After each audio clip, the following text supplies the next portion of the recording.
fly as a bird.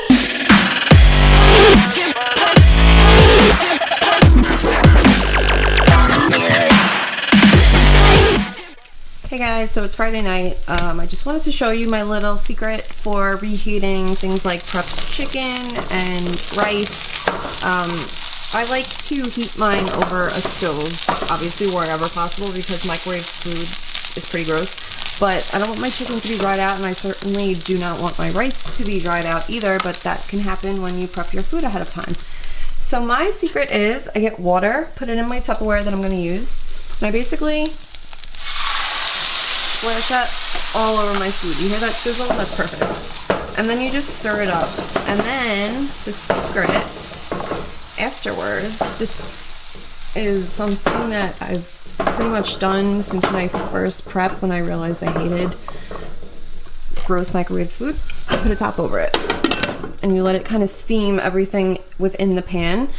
And the flame is on pretty low. It's on like a little below medium. So yeah, I'll let that sit for a couple minutes until I start to see the water on the top kind of start condensing. Then I'll do one last like drip of the water, stir it up, throw it in my Tupperware, and I'm good to go.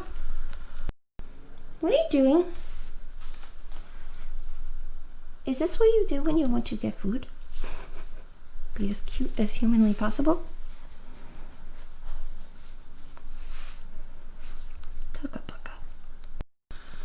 So this is pretty much the point that I am talking about when the water gets condensed to the top.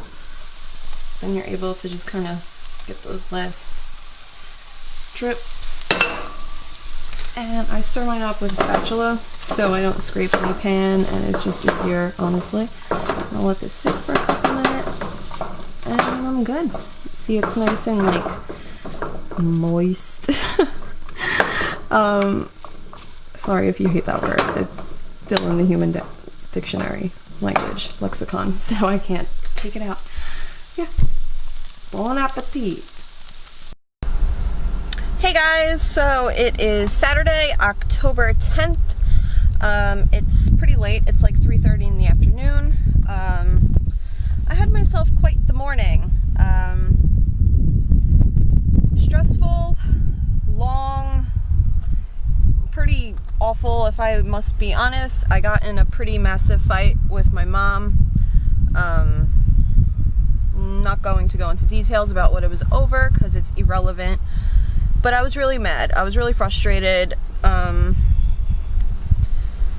with that said, I saw my dad, I saw his girlfriend, I was just kind of venting for a little bit, and Barbara, if you're watching this, my dad's girlfriend, Barbara, I just want to say thank you for sitting down and taking the time to talk with me and hear me out and listen to my frustrations and everything that I'm dealing with lately, and just letting me have that time to just talk to you. It was definitely stress relieving. It was insightful to have an outside perspective, not someone inside my family, direct, immediate family.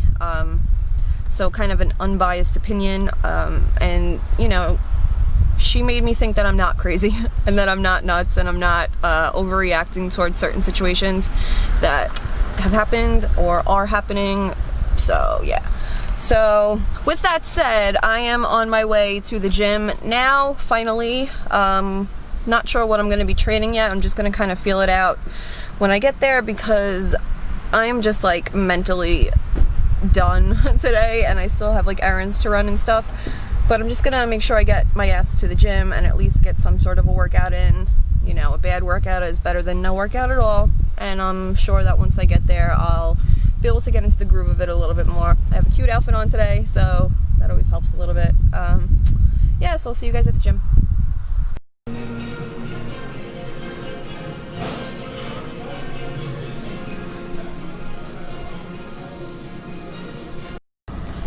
Whoa, what's up guys? So I just had, let's start over. I just got in my car, I just left the gym.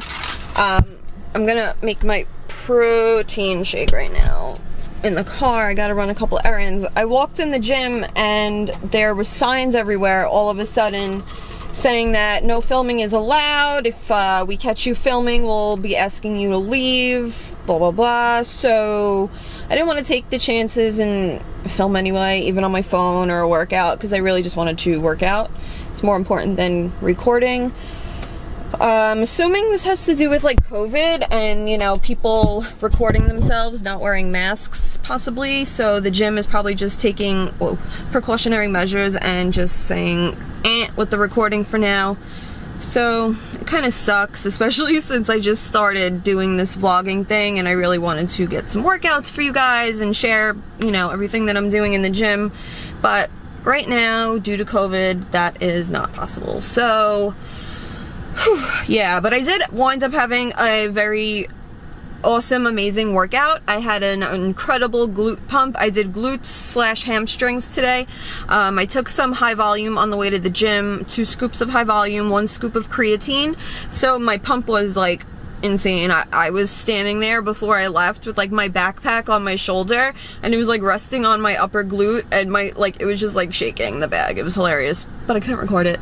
But yeah, so that's some positive news, some, you know, news in the right direction. I can't even form a thought right now. I have like 1 meal in today and it's 5:25 p.m. So I'm gonna have this shake really quick. I actually planned ahead because I knew I was going to run errands after the gym, and I brought a couple rice cakes with me too, so I'll probably have 1 or 2 of those, and then I will go home and eat a real ass meal.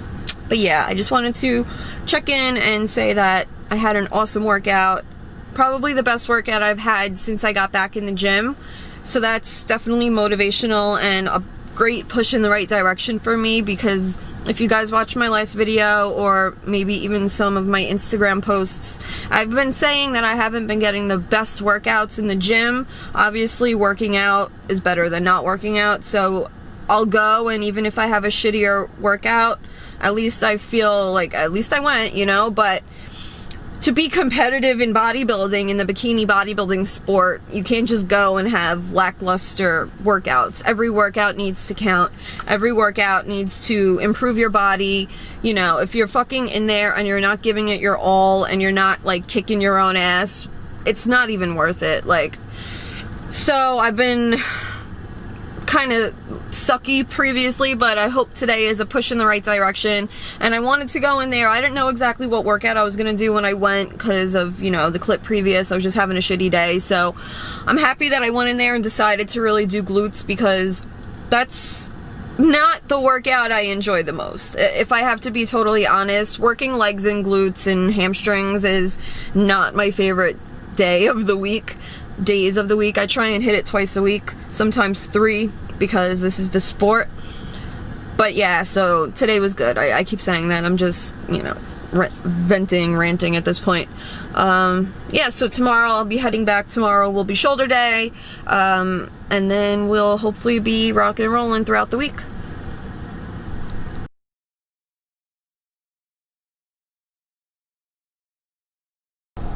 Okay, also, I forgot to mention while I'm here, let me shut this AC off, so hopefully you don't hear the blowing. If I fucked that last clip up because of the AC, I really, truly do apologize. I'm learning how to do this vlogging thing. I'm not an expert by any means. But, so in one of my Instagram posts recently, and maybe in my vlog last week, I had talked about, you know, obviously I'm planning on competing next year, but I don't have a show date in mind. I don't have any real, like, end goal, end day motivation, you know, something to look forward to. So I'm just training at this point, in preparation of, you know, a show next year, anticipating doing a show next year. But I did come across the dates for a fairly big show next year, and I'm seriously debating doing that show.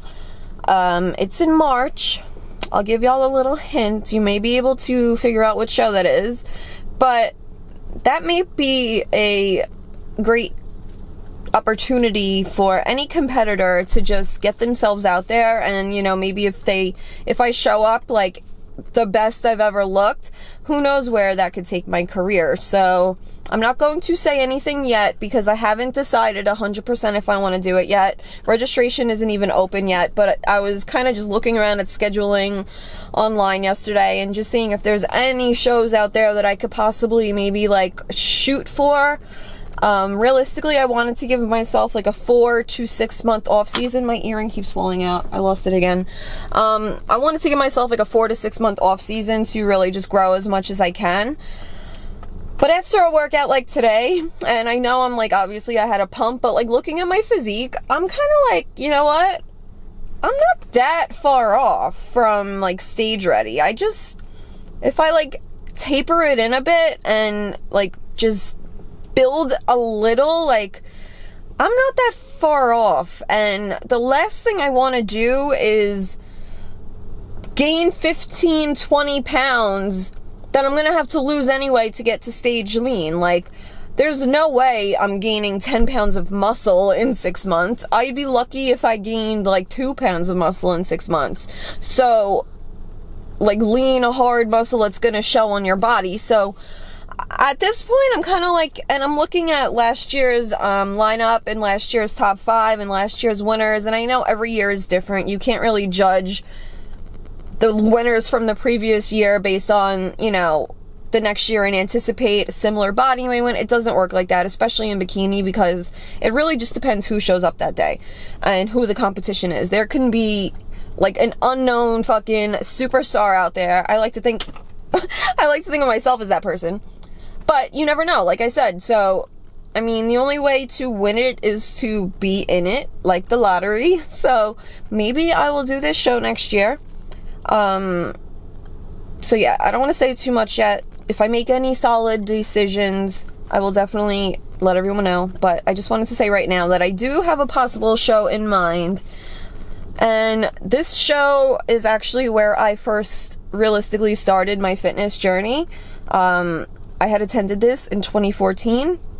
And that's where and how WWE kind of screwed me over. That was the beginning of that journey. Another story for another day. But yeah. Okay, guys, I'm gonna go shopping. Peace.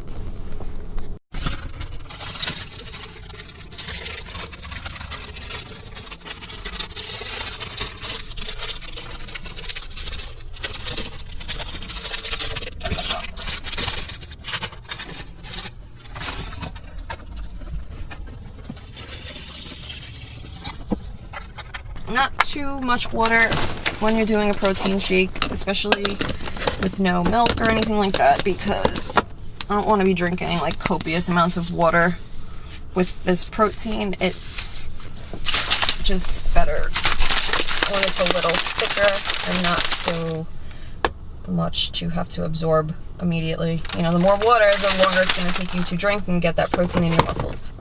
So just chug that quick. Hey guys, so it's Sunday morning-ish. It's like 11:08. I woke up around 8 a.m., 7:50 a.m. I had to take my dogs out, and then I was like really tired and I crashed back until 10:30. So I've been up for like 30 minutes or so. I still haven't eaten anything yet. I've been debating if I want to go grab a coffee and just take my dogs to the park and do some fasted cardio. I don't know why I'm like showing you that yet, but I'll get back to what I'm doing there. So yeah, I'm still in my sweatshirt, pajamas, just cozy right now. Don't judge. I know you don't, because no one gives a fuck. But so yeah, anyway, I am watching this video that I came across on YouTube. This is Ashley Kaltwasser right here. Everyone should know who she's in if you do competitive bodybuilding in the bikini division. She is 3-time Miss Olympia. She is my role model. She is my role model, my idol, who I look up to, who I realistically started to compete because I wanted to beat. So, I mean, if that's not goals right there, I don't know what is. That is her coach. That's Coach Adam, Team Elite Physique. And this right here is Becky Clausen. So she's a very, very important person at this point in the competition world. She is one of the IFBB head judges, and she started as a IFBB bikini / figure competitor. So she is giving a little insight as to what the posing criteria is, or the judging criteria, I should say, is for the female categories, specifically bikini, because, you know, we're on the Bikini and the Brain podcast. But it's very, very interesting seeing how they're taking the bikini division in terms of how they're judging it for the future. So it's been around for several years. I believe it started maybe 2010. And hold on, let me flip this around.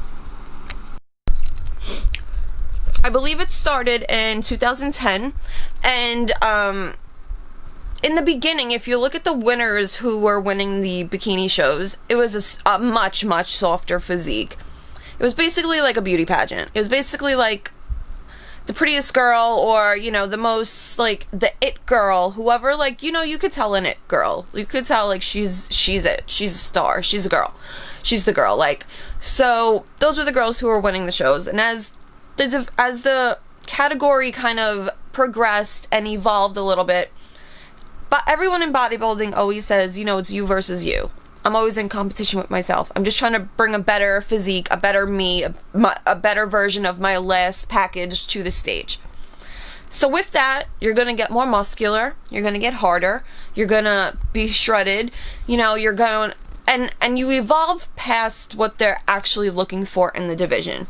And it's become difficult, and this is why it's very interesting.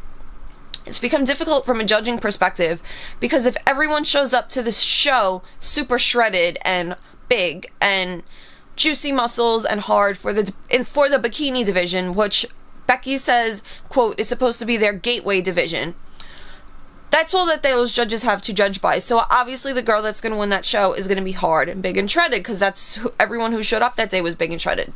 Whereas if you go to a different show and there's softer girls there, you know, maybe they're more muscular, but maybe they hold a little more body fat, so you don't see those ripped, like, muscles. You don't see that very big glute separation or hamstring separation. Maybe a softer girl is going to win. And so as a bikini competitor, you're always like, damn, I don't know how to show up. Like, what are they looking for? Do I have to do a 6-month off season? Or can I just, like, stay where I'm at and just bring my physique, like, recomp it a little and see what I can do? And that's pretty much what she's saying is, you know, they're really doing what they can to bring the division back to where they want it to be. Like, because if it keeps evolving past what they're looking for, it's going to be the wellness and figure division in 5 years. And then there's no point in having a wellness and figure division. So you have to keep the bikini division where it needs to be. My voice is gone from screaming yesterday. You have to keep the bikini division where it needs to be, so that it can remain their gateway division. And so it can remain as, you know, that girl like me who's a little athletic, who sees these girls on stage and they're like, wow, I think I could do that. She feels safe coming into a show and not being like, wow, I'm overwhelmed. I will never get there. It's going to take me 5 years to get to some of these girls' physiques. It's disheartening. It's discouraging. And you kind of halfway through your prep, you're not seeing any changes because, you know, realistically through a prep, you don't see your body move for the first 6 months. For the first 6 weeks, I mean. So that can get discouraging. So it's very insightful and interesting and motivating to watch this podcast. I didn't finish it yet. I'm going to finish the rest of it. But yeah, so if you're a bikini or even wellness or any competitor, being able to know what the judges are really looking for and not go against those criteria to get mandatory points docked for dumb shit that you could avoid, it's the smartest thing to do. And if you see any videos with Sandy Williamson or Steve Weinberger or Becky or anyone else, watch those videos, because they're only going to lead you in the right direction. If you should listen to anyone, your coach or the judge, listen to the judge, because your coach is going to want to bring you in as tight and as awesome as you can look in their eyes, but you may be straying away from that criteria at that point. So this is just very important to always keep in mind. I've stressed this from day one with the stupid teapot pose and everything like that. Please just don't do it if it's in the ruling saying not to. Don't take the chance. So I'll see you guys in the next clip.